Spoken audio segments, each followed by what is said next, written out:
Hello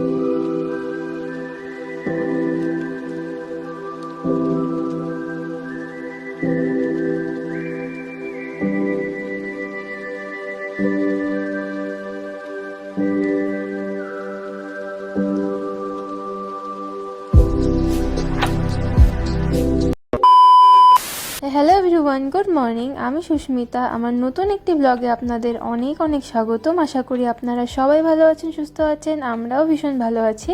চলুন আজকে দিনটি শুরু করা যাক। ঘুম থেকে উঠে পড়েছি, এখন না ঘরদোর আর কি পরিষ্কার করছিলাম। আর এরপরেই দেখো সোনা টুকটুক চলে এসেছে। আর এখন না টুকটুক একটু ভয়ে ভয়েই থাকে, ঘরে ঢুকতেও ভয় পায়। বিছানা তোলা হয়ে গেছে, এখন ঝাড় দিয়ে একটু পরিষ্কার করে নিচ্ছিলাম। এরপর সমস্ত কাজ আমি করে নিয়েছিলাম। ভিলেন সাজছো কেন এরকম?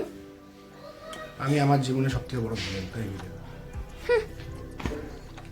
চলো এখন একটু ছাদে যাই, ঘন্ট কী করে সেটাও আমিও দেখতে চাই। চলো তোমরাও যাবে আমার সাথে। সেই দেখি এই দুষ্টু বাচ্চাটা এরকম কামড়াকামড়ি শুরু করেছে। এটা তো রোজেরই কাজ। আর না আজকে না একটু শয়তানি করে।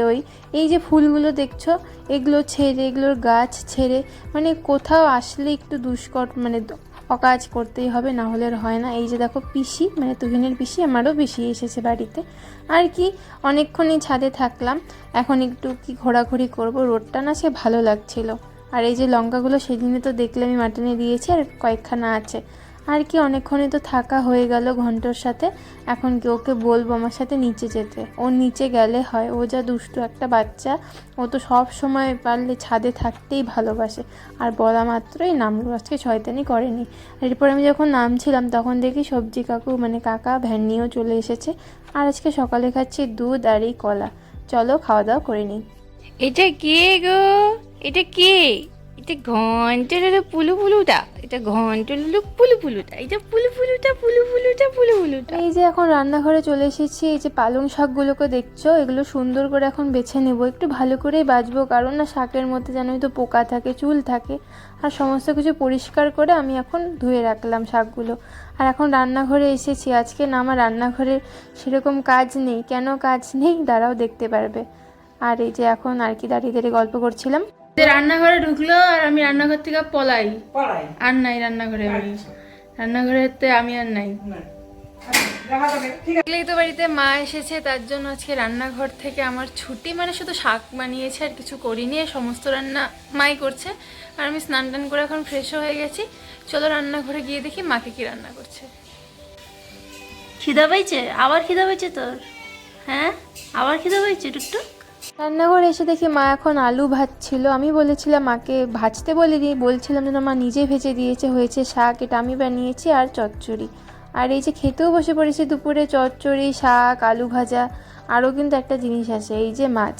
আর আজকে তুহিনের মন পছন্দ মতো মা রান্না করে দিয়েছে। আর তুহিন আজকে খেয়ে দিয়ে খুব খুশি। আর এই যে সন্ধ্যাও হয়ে গেছে, আমরা সবাই মিলে চাও খেতে বসেছি। আর এই যে ঘন্টন আজকে একটা ব্লান্ডার করেছে।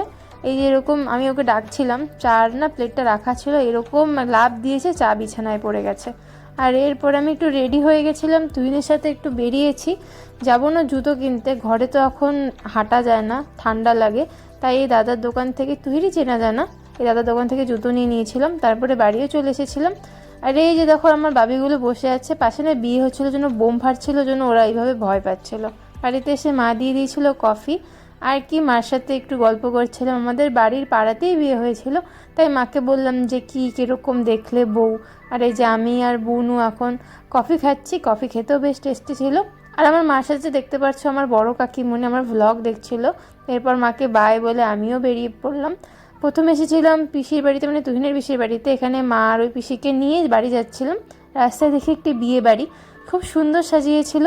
আর মাত্রই না বউ আসলো, এদিক দিয়ে আমরা যাচ্ছিলাম তো কিছুটা দেখেও নিলাম। বাড়িতে চলে এসেছি এখন। আর কি ঘন্টর সাথে একটু খেলুখেলু করছিলাম অনেকক্ষণ। বাড়িতে ঘন্ট একাই ছিল, আমাদের সবাইকে দেখে ভীষণ খুশি হয়েছে। যখনই না আমরা কেউ থাকি না, তারপরে যখন আসি ও কিন্তু ভীষণ খুশি হয়ে যায়, মানে একদম পাগলের মতো করতে থাকে। এটা আমার অ্যানিভার্সারি গিফট, এটা মা দিল, মানে আমার শাশুড়ি মা। আর কবে অ্যানিভার্সারি পরে বলছি। আর এখন কি ঘন্টার সাথে খেলুখেলু করছিলাম। আর এই যে ঘন্টা লাভ দিয়ে আমার কোলে চড়ে পড়লো। ঘন্টা আমার সোনা বাচ্চা। চলো ঘন্টা এরকমই করতে থাকো, ঘন্টাও ঘুমাবে, আমরাও ঘুমাবো। আজকে আমার ছোট্ট ব্লগটি কিরকম লাগলো জানিও। তোমরা সবাই ভালো থেকো, সুস্থ থেকো। আজকের মতো টাটা, দেখা হবে আগামীকাল নতুন একটি ব্লগ নিয়ে। Tata, bye bye, good night সবাইকে।